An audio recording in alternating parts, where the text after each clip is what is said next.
like to call Pavitra to start the seminar. Good afternoon everyone. Myself Pavitra Naik.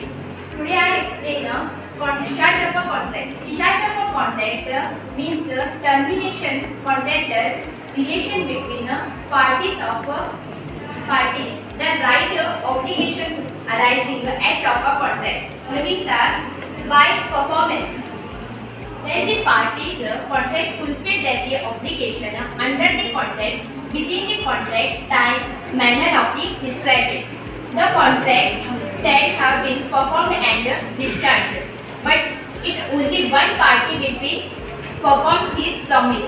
He also discharged, such as a party get right action to the other party who is a quality of a speech. Example: Peter agreed to sell his cycle to John for amount ₹10,000 to be paid by the John. As soon as it is delivered, John paid the promised amount. Since both parties contract fulfill their obligation arising under the contract, then it is a discharge of performance. Now, performance may be two types. One is actual performance and second one is attempt performance or tender. Actual performance, when both parties of contract fulfill their obligation under the contract, it amount to actual performance to the contract come to end. Example: A agreed to deliver 10 bags on cement at B factory and B promised to pay the price on delivery. A delivers the cement on the due date and B makes the payment. Second point, attempt the performance or tender. When the promisor offered to perform his obligation under the contract, but it is unable, so because the promise refuses accept the performance. Example: B promised to deliver 60 bags of wheat to B. B sends them to be at the appointed place during the business hour specified career, but it is refused to take a delivery of a bag. Next part explain Purnima Gowda. I am going to explain discharge of a contract by agreement. Discharge of a contract by agreement ಪಕ್ಷದೊಂದಿಗೆ ಒಪ್ಪಂದವನ್ನು ವಿರೋಧ ಮಾಡಲು ಒಪ್ಪಿದಾಗ ಅಂತಹ ಒಪ್ಪಂದವು discharge ಎಂದು ಕರೆಯುತ್ತದೆ. A contract may be terminated by mutual consent in the following ways. One is merger and editing. ಒಂದು ಪಕ್ಷಕ್ಕೆ ಕೆಳಗಡೆ ಬಂದಾಗ ಅಂತಹ ಒಪ್ಪಂದದಲ್ಲಿ ವಿಲೀನ ನಡೆದಿದೆ. ಒಂದು ಒಪ್ಪಂದದ ಅಡಿಯಲ್ಲಿ ಆತನಿಗೆ ಸೇರಬೇಕಾದ ಹಕ್ಕುಗಳನ್ನು ವಿಲೀನಗೊಳಿಸುತ್ತಾರೆ. ಉದಾಹರಣೆ: ಎಕ್ಸ್ ಗುತ್ತಿಗೆ ಅಡಿಯಲ್ಲಿ ಆಸ್ತಿಯನ್ನು ಹೊಂದಿರುತ್ತಾನೆ ಮತ್ತು ಅದನ್ನು ನಂತರ ಬಳಸಿದಾಗ ಅವರಿಗೆ ಸೇರಬೇಕಾದ ಹಕ್ಕುಗಳು ಮಾಲೀಕರಿಂದ ವಿಲೀನಗೊಳಿಸಲಾಗುತ್ತದೆ. ಸೆಕೆಂಡ್ ಒನ್ ಅಲ್ಟರೇಷನ್ ಅಂದರೆ ಬದಲಾವಣೆ. ಒಂದು ಅಥವಾ ಹೆಚ್ಚಿನ ವಸ್ತುಗಳಿದ್ದಾಗ ಅಲ್ಲಿ ಬದಲಾವಣೆ ನಡೆಯುತ್ತದೆ. ಬದಲಾವಣೆಗಳನ್ನು ನಿಯಮಗಳನ್ನು ಬದಲಿಸಲು ಪರಸ್ಪರ ಪಕ್ಷಗಳ ಒಪ್ಪಿಗೆಯೊಂದಿಗೆ ಬದಲಿಸಬೇಕಾಗುತ್ತದೆ. ಇದರಿಂದ 50 ದಿನಗಳನ್ನು ಮತ್ತು ಕ್ರಿಯೆಗಳಿಗೆ 50 ದಿನಗಳನ್ನು ಪೂರೈಸಲು ಒಪ್ಪುತ್ತದೆ. ಈ ಒಂದು ವಾರದ ವಿತರಣೆಯ ನಂತರ ಇದು ಹಣವನ್ನು ಪಾವತಿಸುತ್ತದೆ. ಈ ಹಳೆಯ ಒಪ್ಪಂದವನ್ನು ಬಿಡುಗಡೆ ಮಾಡಿ ಹೊಸ ಒಪ್ಪಂದವನ್ನು ರೂಪಿಸಲಾಗುತ್ತದೆ. ಥರ್ಡ್ ಒನ್ ಈಸ್ ರಿಮಿಷನ್ ಅಂದರೆ ಉಪಶಮನ. ಇದರರ್ಥ ಕಡಿಮೆ ಮೊತ್ತದ ಸ್ವೀಕಾರ ಮತ್ತು ಕಡಿಮೆ ಕಾರ್ಯಕ್ಷಮತೆ ಪೂರೈಸಿದ ಜನರ ಒಪ್ಪಂದವಾಗುತ್ತದೆ. ಉದಾಹರಣೆಗೆ ಒಂದು ಎಕ್ಸ್ಪೀರಿಯನ್ಸ್ ವೈಟ್ ಸರಳವಾಗಿರುತ್ತದೆ ಮತ್ತು ಈ ಅವಧಿಗಳು 2 ಸಾವಿರ ಮಾತ್ರ ಪಾವತಿಸಿರುತ್ತದೆ. ಆ ಒಪ್ಪಂದವನ್ನು ವಿತರಿಸಿ ತನ್ನಲ್ಲಿ ಪ್ರಸ್ತುತಪಡಿಸಿಕೊಳ್ಳುತ್ತದೆ. ಇದರಿಂದ ಪೂರೈಸಿದ ಶಿಕ್ಷಣ ಇದರಿಂದ ಕೆಲವು ಮತ್ತು ಎಲ್ಲ ನಿಯಮಗಳನ್ನು ರದ್ದುಗೊಳಿಸುವುದರಲ್ಲಿ ಪರಸ್ಪರ ಪಕ್ಷಗಳ ಒಪ್ಪಿಗೆ ನಡೆಯುತ್ತದೆ ಅಥವಾ ಪಕ್ಷಗಳಿಗೆ ಒಪ್ಪಂದ ಕಾರ್ಯನಿರ್ವಹಿಸುವ ಒಪ್ಪಂದ ನಡೆಯುತ್ತದೆ. ಉದಾಹರಣೆಗೆ 9 ತಿಂಗಳ ನಂತರ ಈ ಸರಕುಗಳನ್ನು ಪೂರೈಸಲು ನೀವು ಭರವಸೆ ನೀಡಿರುತ್ತಾರೆ. ಆ ವ್ಯಕ್ತಿ ಸರಕುಗಳು ಫ್ಯಾಷನ್ನಿಂದ ಹೊರತುವುದರಲ್ಲಿ ಇಂತಹ ಸಮಯಗಳಲ್ಲಿ ಏನು ಮತ್ತು ನೀವು ಒಪ್ಪಂದವನ್ನು ರದ್ದುಗೊಳಿಸಬೇಕಾಗುತ್ತದೆ. I am going to explain discharge of contract by impossibility. Impossibility of performance of the contract makes the contract void and the parties to be will be discharged from their obligation. Section 56 lies down that an agreement to do an impossibility in itself is void. Impossibility may be of three types. Number one, possibility known to the parties at the time of the making the contract. This contract absolute impossibility. In such case, the contract will be void. For example, A ವ್ಯಕ್ತಿಯು B ವ್ಯಕ್ತಿಯನ್ನು ಆಕಾಶದಿಂದ ನಕ್ಷತ್ರವನ್ನು ತರುವುದಾಗಿ ಒಪ್ಪಂದವನ್ನು ಮಾಡಿರುತ್ತಾನೆ. ಇಂಥ ಒಪ್ಪಂದವನ್ನು ಅನುಚಿತ ಒಪ್ಪಂದ ಎನ್ನಲಾಗುತ್ತದೆ. Number second, impossibility unknown as to the parties at the time of making the contract. In this case, the contract becomes void when an impossibility is discovered because of usual mistake of a material factors. ಉದಾಹರಣೆಗೆ A ವ್ಯಕ್ತಿಯು B ವ್ಯಕ್ತಿಗೆ ಸರಕುಗಳನ್ನು ಕೊಡುವುದಾಗಿ ಒಪ್ಪಂದ ಮಾಡಿಕೊಂಡಿರುತ್ತಾನೆ. ಆದರೆ ಸಮುದ್ರದ ಅಪಾಯದಿಂದ ಸರಕುಗಳು ನಷ್ಟವಾಗಿರುತ್ತದೆ. ಇಂತಹ ಒಪ್ಪಂದವನ್ನು ಅನುಚಿತ ಒಪ್ಪಂದ ಎನ್ನಲಾಗುತ್ತದೆ. Point number 6, impossibility arising subsequent to the formation of the contract. It is the impossibility which arises subsequent to the formation of the contract. It is also known as part of post-contractual. Such makes the contract void. In ಉದಾಹರಣೆಗೆ A ವ್ಯಕ್ತಿಯು B ವ್ಯಕ್ತಿಯೊಂದಿಗೆ ಮದುವೆಯಾಗಲು ಇಚ್ಛಿಸುತ್ತಾನೆ. ಆದರೆ B ವ್ಯಕ್ತಿಯು ಮದುವೆಗೆ ಮುಂಚೆ ಹುಚ್ಚನಾಗಿರುತ್ತಾನೆ. ಇಂತಹ ಒಪ್ಪಂದಗಳು ಅನುಚಿತ ಒಪ್ಪಂದವಾಗಿರುತ್ತದೆ. Next topic will be explained by Karwar. And I am from final year BCom. And my topic is discharge of my lapse of time. The Limitation Act 1963 prescribes a specified period for performance of a contract. If the promisor fails to perform and the promisee fails to take action within this specified period, then the debtor cannot seek remedy through this discharge the contract due to the lapse of time. Example: Peter takes a loan from John and agrees to pay installment every month for next 5 years. However, he doesn't pay even a single installment. John calls him a few times but then gets busy and takes no action. 3 years later, he approaches the court to help him to recover his money. However, the court rejects his suit since he has crossed the time limit of 3 years to recover his debt. Myself, Pandinada, I am going to explain discharge of operation of law. ಕಾನೂನಿನ ಕಾರ್ಯಾಚರಣೆಯ discharge. ಕೆಲವು ದಿನಗಳಲ್ಲಿ ಕಾನೂನಿನ ಕಾರ್ಯಾಚರಣೆಯಿಂದ ಒಪ್ಪಂದವನ್ನು ಬಿಡುಗಡೆ ಮಾಡಲಾಗುತ್ತದೆ.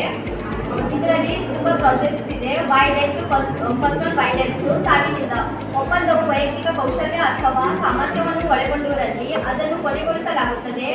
ಭರವಸೆ ನೀಡುವವರ ಸಾವು. ಸೆಕೆಂಡ್ ಒಂದು ಬೈ ಮರ್ಸರ್ ವಿಲೀನದ ಮೂಲಕ ಒಪ್ಪಂದದ ಅಡಿಯಲ್ಲಿ ಕೆಳಮಟ್ಟದ ಹಕ್ಕು ಉನ್ನತ ಹಕ್ಕಿನೊಂದಿಗೆ ವಿಲೀನಗೊಳ್ಳುತ್ತದೆ. ಉದಾಹರಣೆ: ಭೂಮಿಯನ್ನು ಗುತ್ತಿಗೆ ಹೊಂದಿರುವ ವ್ಯಕ್ತಿಯು ಅದನ್ನು ಖರೀದಿಸಿದರೆ ಅವನ ಗುತ್ತಿಗೆಯ ಹಕ್ಕನ್ನು ಮಾಲೀಕತ್ವದ ಹಕ್ಕನ್ನು ಗುತ್ತಿಗೆ ಒಪ್ಪಂದದಲ್ಲಿ ವಿಲೀನಗೊಳಿಸಲಾಗುತ್ತದೆ. ಥರ್ಡ್ ಒನ್ ಬೈ ಇನ್ಸಾಲ್ವೆನ್ಸಿ ಅಂದರೆ ದಿವಾಳಿತನ. ಪಕ್ಷಗಳಲ್ಲಿ ಒಬ್ಬರ ದಿವಾಳಿತನದಿಂದ ಒಪ್ಪಂದವನ್ನು ಬಿಡುಗಡೆ ಮಾಡಲಾಗುತ್ತದೆ.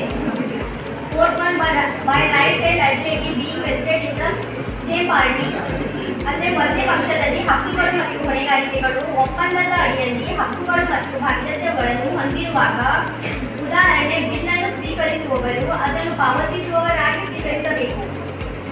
Next part will be explained by Poonam. Myself Poonam. I am going to explain about the discharge of breach of contract. Breach of contract are one party puts to an end to the obligations created and contract, but the other party not the fault can sue the party at fault for damages.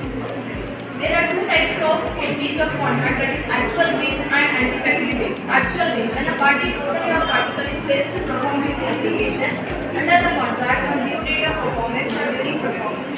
Example: Peter enters into a contract with Joe promising to deliver 50 bags of cotton to him on June 30, scheduled day he fails to deliver the same. Second one, anti-factory breach. When a party to the contract refuses to perform its part of a contract before the due date of performance. Example, Peter enters into contract with John on June 2022. As per the contract, Peter agrees to sell his guitar to John on June 10, 2020 for the amount of ₹5,000. However, he sells his guitar to Oliver on June 7, 2022. Hence, it is anti-factory breach of contract due to Peter's conduct. Next part will be continued by Karwar. Today I would like to explain quasi contract. Obligations similar to those in contracts are imposed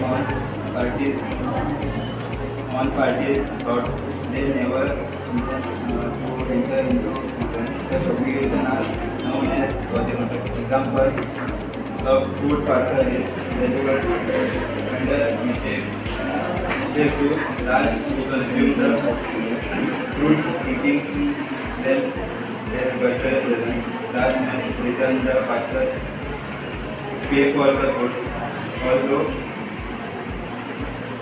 there is no agreement between large and true owner, he is bound to pay as the law regards quasi contract.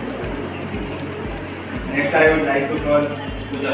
My name is Pooja Varnekar and I am going to explain the types of quasi contract. The first one is supply of necessity, section 68. If a person incapable of entering into a contract or anyone who is legally bound to support is supplied by another with necessaries to suit his condition in life, the person who furnishes such supplies is entitled to the reimbursement from the properties of the incapable person. For example, C supports the family of his friend who is mentally incompetent, then C must be provided with the reimbursement from the property of the D's property. Then second one is payment made by the interested person, section 69. A person who is interested in the payment of money which another is bound by law to pay and who therefore pays it is entitled to the reimbursement from the others. For example, if a person pays off the B's outstanding debt, then is entitled to be reimbursed A under a quasi contract law. The third one is obligation to pay for the non-gratuitous act, section 70. When a person lawfully does anything for another person or anything delivered to him, not intending to do so gratuitous, or such another person enjoys the benefit, therefore, the latter is bound to make the compensation to the former in respect of the things so done or delivered. For example, a tradesman leaves the goods at B's house by mistake and B treats the goods as his own. Then he is bound to pay for them to A. The next point is responsibilities of the finder of the goods, section 71. A person who finds the goods belonging to the other person and keep it into his custody is the subject to the same responsibilities as bailiff.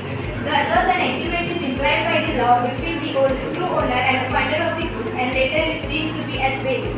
For example, Peter finds the diamond on the floor on the John's shop and handed it over to John to keep it till the true owner is found out. No one appears to claim it for a quite some way, in spite of wide advertisement in the newspaper.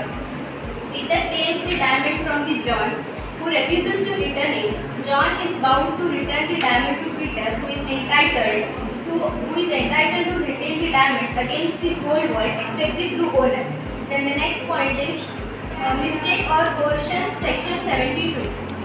A person to whom money has been paid or anything delivered by mistake, then he must return or repay it. For example, A and B jointly owes ₹100 to C. A alone pays the amount, B not knowingly also pays the amount, then C should return it to B.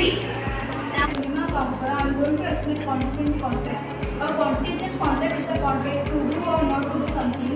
If some event pertinent to such contract does or does not happen, is also called conditional contract. First one, there must be do or do not to do something.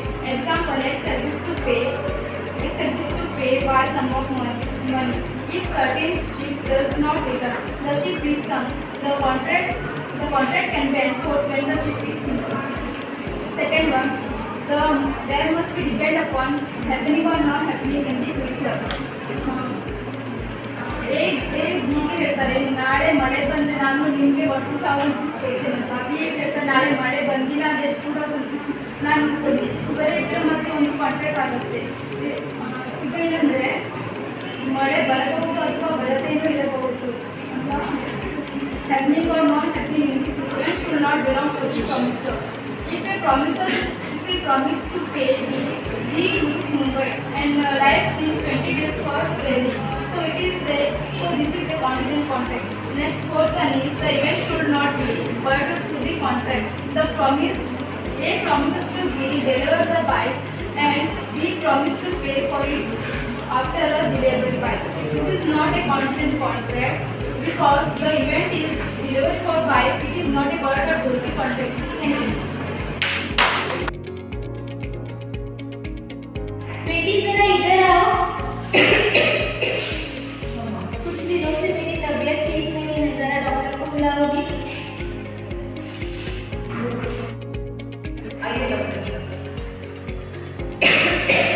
क्या हुआ? बहुत दिनों से खांसी आ रही है। आपको तो बहुत तेज बुखार है, मैं थोड़ी दवाई बहुत बूढ़ी हो गई हूँ और बहुत कमज़ोर रहने लगी हूँ।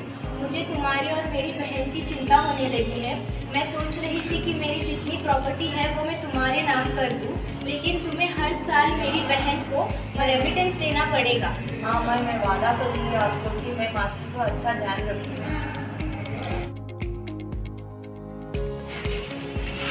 कैसी हो बेटा जी? मैं ठीक हूँ। आपने शुरुआत में पैसे देते थे, लेकिन अब तो पैसे देना बंद कर दिया है। अगर वो पैसे मुझे मिले थे तो बड़ी सुविधा होती। अब से मैं आपको पैसा नहीं दूंगी। मैं तब हुई थी, मेरी माँ तब जिंदा थी, इसीलिए मैं आपको नहीं दूंगी। यहाँ से चले जाओ, ठीक है?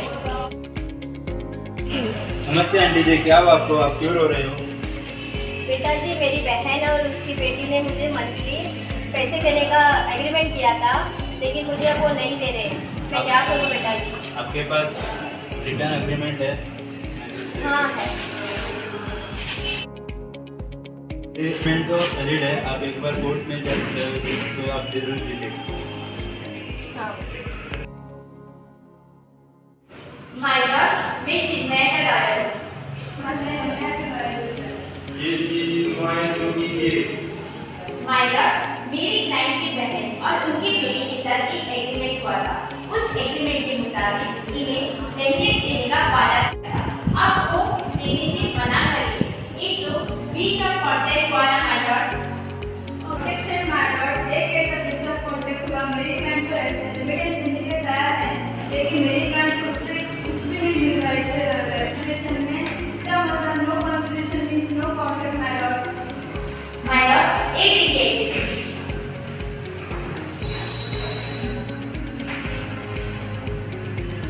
According to Section 2D of Indian Contract Act 1872, consideration का मतलब ये नहीं है कि आप जिसको पे कर रहे हैं आपको उन्हीं से मिलेगा, किसी और से भी मिल सकता है। इसलिए दोनों पक्षों को मद्देनजर रखते हुए कोर्ट ये नतीजे पे पहुंचा है कि रम्या को एनुअली ₹650, चिन्मया को